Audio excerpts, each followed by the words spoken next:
Hello बच्चों, last time हमने पढ़ा था इलेक्ट्रोमैग्नेटिक वेव थ्योरी।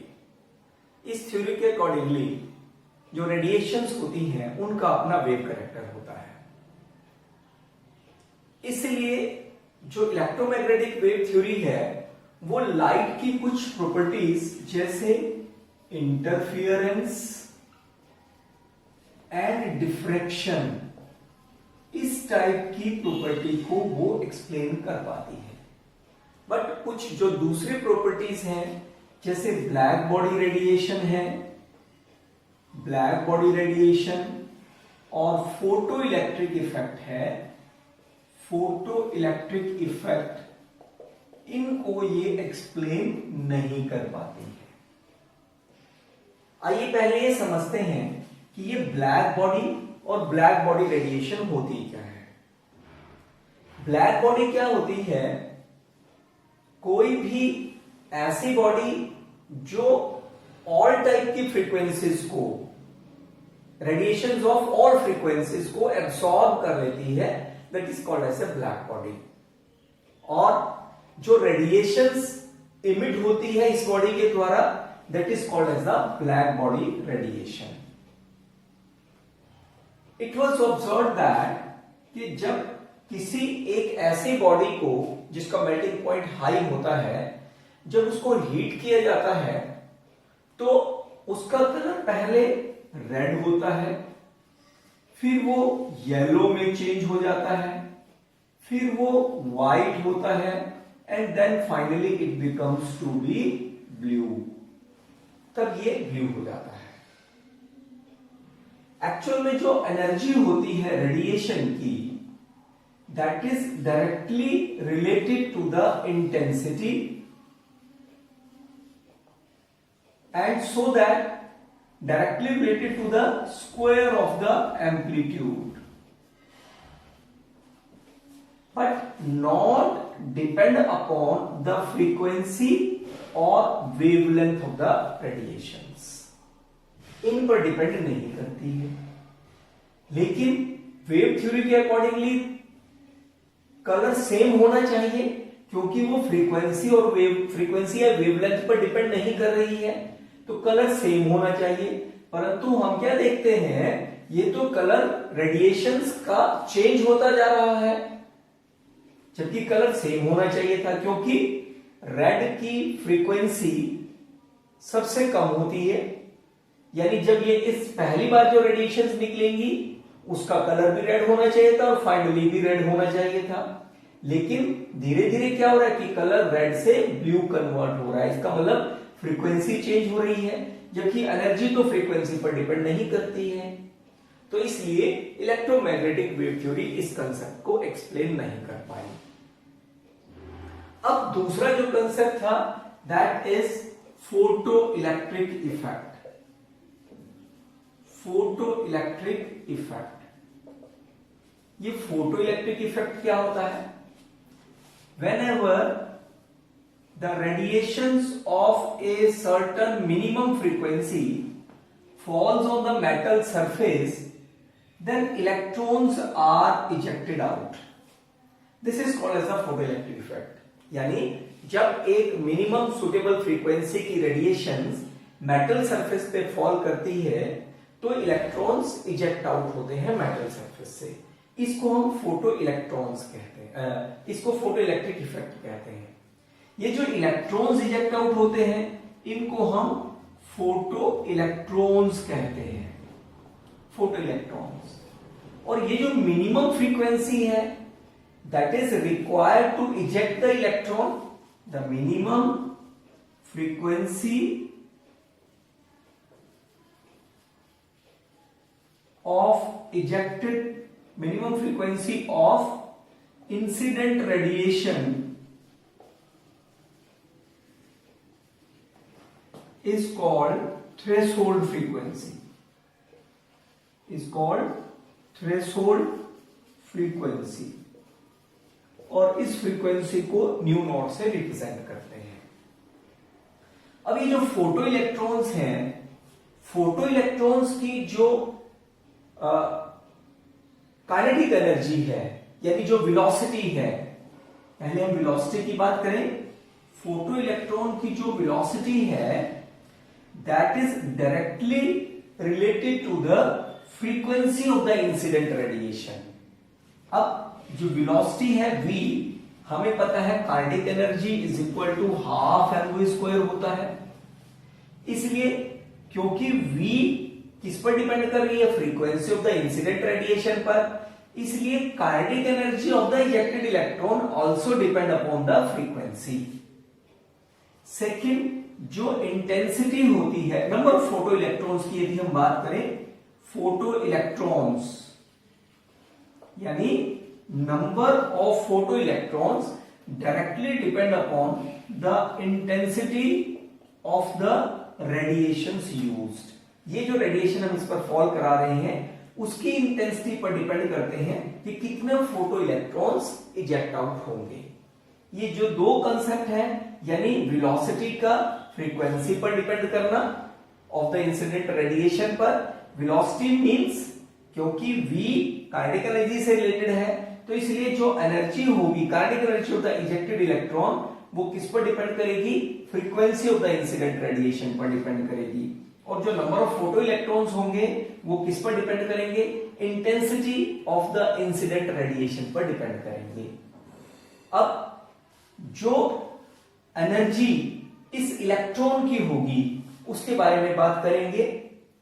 जब इन इलेक्ट्रॉन्स का जिसने इजेक्ट आउट होना है उनके पास एक मिनिमम अमाउंट ऑफ एनर्जी होगी तभी वो इजेक्ट आउट कर सकते हैं। और वो जो मिनिमम एनर्जी होती है इलेक्ट्रॉन्स की, उसको इजेक्ट आउट होने के लिए जो चाहिए, यानी उसके पास उतनी मिनिमम एनर्जी होनी चाहिए तभी वो एटम से इजेक्ट आउट हो सकता है। उस एनर्जी को हम क्या कहते हैं, वर्क फंक्शन कहते हैं। That is called as a work function, जिसको हम W0 से रिप्रेजेंट करते हैं।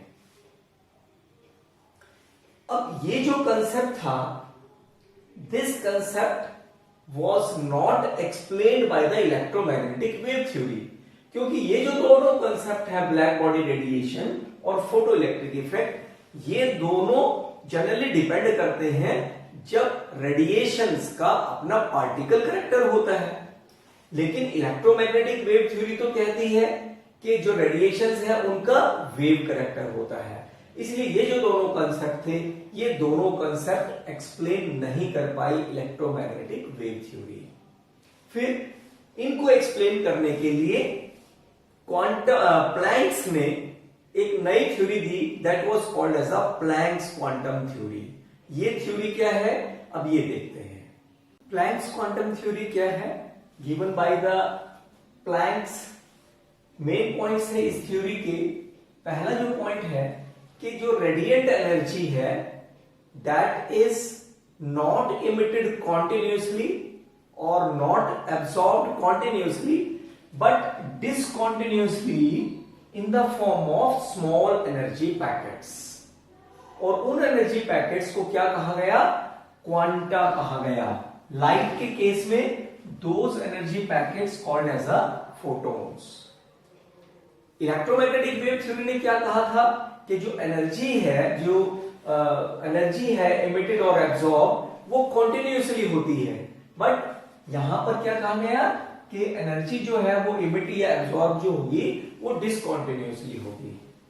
और ये जो एनर्जी है हर एक क्वांटम की, that is directly proportional to the frequency of incident radiation. Frequency of incident radiation पर इसकी एनर्जी डिपेंड करेगी। यहां से प्रोपोर्शनलिटी कांस्टेंट इंट्रोड्यूस किया गया, that is h। h is called as a Planck's constant और इसकी जो वैल्यू होती है h की, that is 6.626 into 10 to the power -34 joule second या 6.626 into 10 to the power -27 erg second. इसके बराबर इसकी वैल्यू होती है। थर्ड पॉइंट जो कहा गया, द टोटल एनर्जी जो इमिट या एब्सॉर्ब होती है that will be some whole number of quanta, यानी जो टोटल एनर्जी होगी that is n into h nu, where n is an integer, यानी n की जो वैल्यू होगी वो 1 2 3 etc. इस टाइप से होगी। तो ये जो मेन पॉइंट्स थे, इन्हीं पॉइंट्स के बेस पर फिर प्लैंक्स ने ब्लैक बॉडी और फोटो इलेक्ट्रिक इफेक्ट को एक्सप्लेन किया। तो अब देखते हैं कि ये Planck's quantum theory black body radiation को और फोटो इलेक्ट्रिक इफेक्ट को कैसे एक्सप्लेन करती है। ब्लैक बॉडी रेडिएशन में हमने पढ़ा था कि एक सब्सटेंस जिसका मेल्टिंग टेम्परेचर हाई होता है, जब हम उसको हीट करते हैं, it becomes first red, then yellow, then it changes to white and finally it changes into blue. अब इलेक्ट्रोमैग्नेटिक वेव थ्योरी इसको एक्सप्लेन नहीं कर पाई क्योंकि उसके अकॉर्डिंगली रेडिएशन का अपना वेव कैरेक्टर होता है, लेकिन प्लैंक्स क्वांटम थ्योरी के अकॉर्डिंगली जो रेडिएशंस होती हैं, जो इलेक्ट्रोमैग्नेटिक रेडिएशंस होती हैं, उनका अपना पार्टिकल कैरेक्टर होता है। इसलिए जब एक हम सब्सटेंस को हीट कर रहे हैं तो जो एनर्जी है सब्सटेंस की वो इंक्रीज कर रही है, एनर्जी इंक्रीज कर रही है और energy is directly proportional to the frequency of the radiations emitted. अब फ्रीक्वेंसी, जैसे जैसे एनर्जी बढ़ रही है फ्रीक्वेंसी भी बढ़ रही है। सबसे कम फ्रीक्वेंसी की जो रेडिएशन होती है विजिबल विजन में वो होती है रेड, इसलिए पहले कम हीट थी तो वो सब्सटेंस रेड कलर का था, लेकिन जैसे जैसे आप हीट करते गए एनर्जी बढ़ती चली गई और जो रेडिएशन इमिटेड थी उनकी फ्रीक्वेंसी बढ़ती चली गई and that is why it finally changes into blue, जिसकी फ्रीक्वेंसी हाई होती है। तो इस तरीके से Planck's quantum theory black body radiation को एक्सप्लेन करती है। अब देखते हैं कि ये Planck's quantum theory photo electric effect को कैसे एक्सप्लेन कर पाती है। फोटो इलेक्ट्रिक इफेक्ट की एक्सप्लेनेशन, हमें पता है कि जब एक मिनिमम फ्रीक्वेंसी की रेडिएशन मेटल सरफेस पे फॉल कराते हैं तो इलेक्ट्रॉन्स इजेक्ट आउट होते हैं।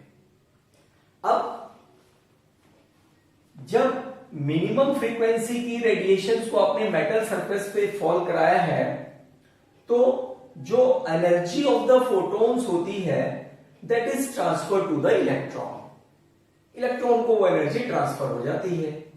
अब यदि एनर्जी ऑफ इलेक्ट्रॉन सफिशिएंट है to overcome the force of attraction between nucleus and electron, so electron will be ejected out. यानी यदि वो एनर्जी जो किसको मिली है, इलेक्ट्रॉन को मिली है, यदि वो एनर्जी सफिशिएंट है, किससे ज्यादा है, जो न्यूक्लियस और इलेक्ट्रॉन के बीच की अट्रैक्शन है, तो जो इलेक्ट्रॉन्स होंगे वो इजेक्ट आउट होंगे और उनकी जो एनर्जी होगी, काइनेटिक एनर्जी इलेक्ट्रॉन की, वो कितनी होगी, जितनी एनर्जी हमने उसको दी थी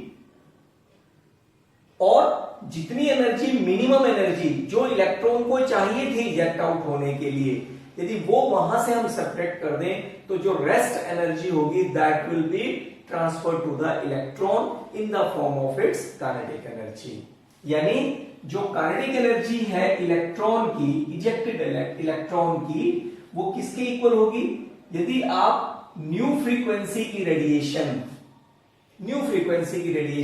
यदि आप मेटल सरफेस पे फॉल करा रहे हैं, ये न्यू फ्रीक्वेंसी की रेडिएशन फॉल करा रहे हैं, ध्यान रखिएगा new is greater than the threshold frequency, ये थ्रेशोल्ड फ्रीक्वेंसी से ज्यादा होगी। तो यदि आप न्यू फ्रीक्वेंसी की रेडिएशन फॉल करा रहे हैं तो जो फोटोन की एनर्जी होगी वो क्या होगी, एच न्यू होगी।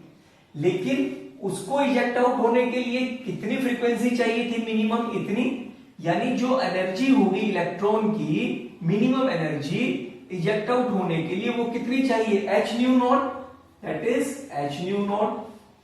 अब ये जो एनर्जी है this is called as a work function, और h nu is equal to kinetic energy क्या होती है, हाफ mv स्क्वायर, इसको हम उधर ले गए तो प्लस w नॉट। इस इक्वेशन को हम बोलते हैं आइंस्टाइन फोटो इलेक्ट्रिक इक्वेशन।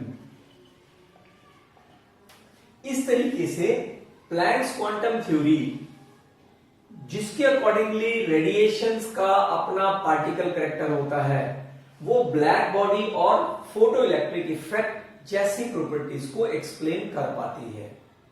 परंतु कुछ प्रॉपर्टी इलेक्ट्रोमैग्नेटिक वेव थ्योरी के अकॉर्डिंगली एक्सप्लेन होती है, जैसे इंटरफेरेंस और डिफ्रैक्शन है। फिर क्या करें, that is why it was suggested that the electromagnetic radiations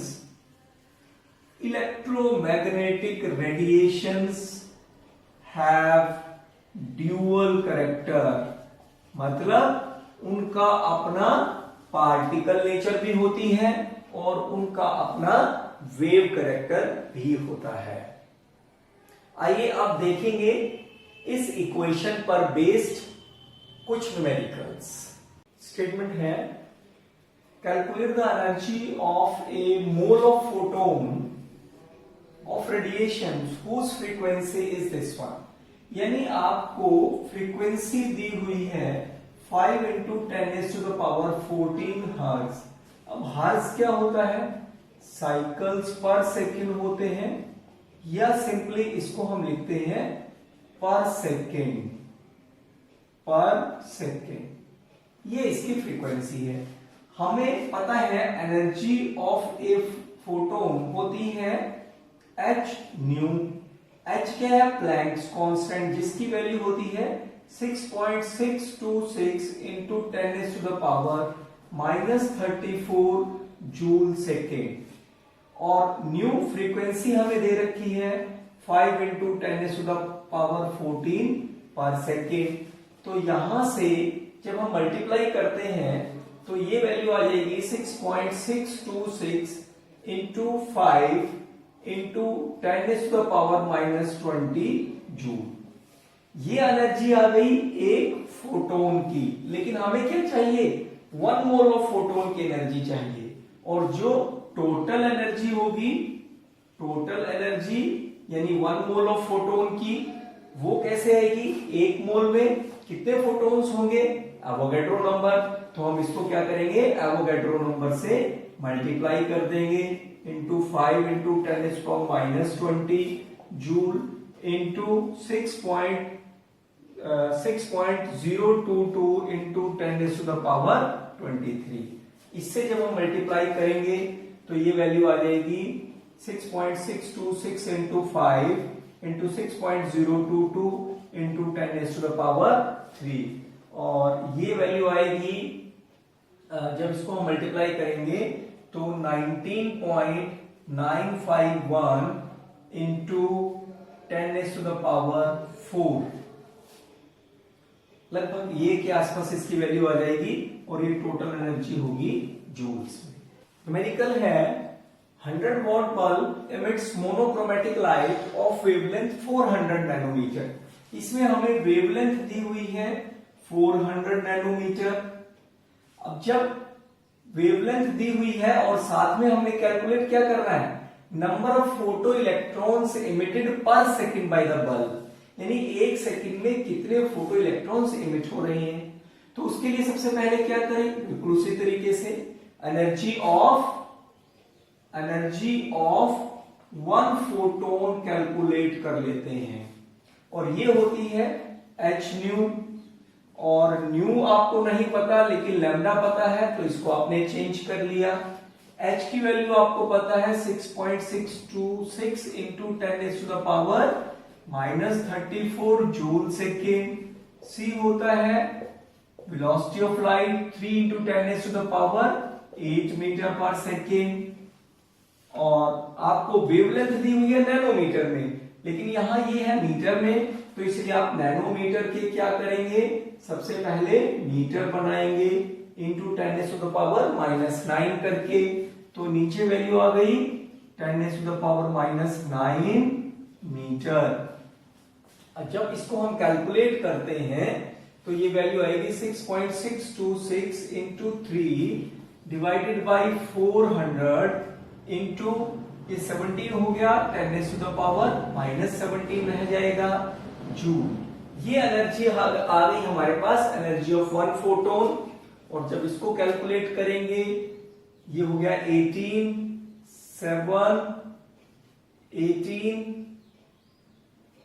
19 upon 400 into 10⁻⁻17 joule. और डिवाइड करने पर ये आएगी value, this is 4.969 into 10⁻⁻19 joule. अब ये आ गई हमारे पास energy of one photon. Total energy यदि हमें पता हो, हमें दी हुई है 100 वॉट का बल्ब है, और 100 वॉट यदि वॉट में पावर वॉट दिया हुआ हो तो एक पॉइंट आप याद रखेंगे, power in watt is equal to energy in joule per second. ये इसका रिलेशन होता है। यानी 100 वॉट का मतलब ये हुआ कि जो एनर्जी रिलीज हो रही है by the bulb in 1 second is 100 joule. तो एक सेकेंड में इतनी एनर्जी रिलीज हो रही है, और 1 फोटोन की एनर्जी हमें पता है, तो यहां से हम number of photo electrons ejected पर सेकेंड निकाल सकते हैं। कैसे? एक सेकेंड में जितनी एनर्जी रिलीज हो रही है divided by the energy of a single photon. और इसको जब हम डिवाइड करेंगे तो ये वैल्यू आ जाएगी 20.12 इंटू 10⁻⁹। इतने हमारे पास फोटो इलेक्ट्रॉन्स आ जाएंगे पर सेकेंड, एक सेकेंड में। तो इस टाइप से हम इस क्वेश्चन को सॉल्व कर सकते हैं। नेक्स्ट न्यूमेरिकल है, the threshold frequency nu naught for a metal is 7.0 into 10⁻14 per second. Threshold frequency यानी मिनिमम फ्रीक्वेंसी इजेक्शन के लिए हमें दी हुई है। और calculate the kinetic energy of an electron. Kinetic energy हमने इलेक्ट्रॉन की निकालनी है जब radiation of the frequency nu equal to 1.0 10⁻15 per second hits this metal. यानी न्यू आपको दिया हुआ है 10⁻15 पर सेकेंड। आपको पता है according to Einstein photo electron equation, kinetic energy is equal to h nu minus h nu naught. अब kinetic energy हमें निकालनी है, h आपने कॉमन ले लिया, न्यू माइनस न्यू नॉट हो गया। h आपको पता है 6.626 इंटू 10⁻⁻34 जूल सेकेंड होता है। न्यू आपको दिया हुआ 1.0 इंटू 10⁻15 माइनस न्यू नॉट आपको दिया हुआ है 7.0 इंटू 10⁻14। अब इसको सॉल्व कर लेते हैं। 10⁻⁻34, इसको सपोज आप 10 मान लीजिए तो ये 10⁻14 हो जाएगा। 10 माइनस 7 3 हो जाएगा, यानी ये वैल्यू आ जाएगी 3 इंटू 10⁻14। अब इसको हम मल्टीप्लाई कर लेते हैं तो ये आ जाएगा 18 7 18 19 इंटू 10⁻⁻20 जूल। ये आपका आंसर आ जाता है। तो इस तरीके से ये थे कुछ न्यूमेरिकल्स। इससे रिलेटेड कुछ और न्यूमेरिकल्स आप प्रैक्टिस कीजिए घर पर। Thank you.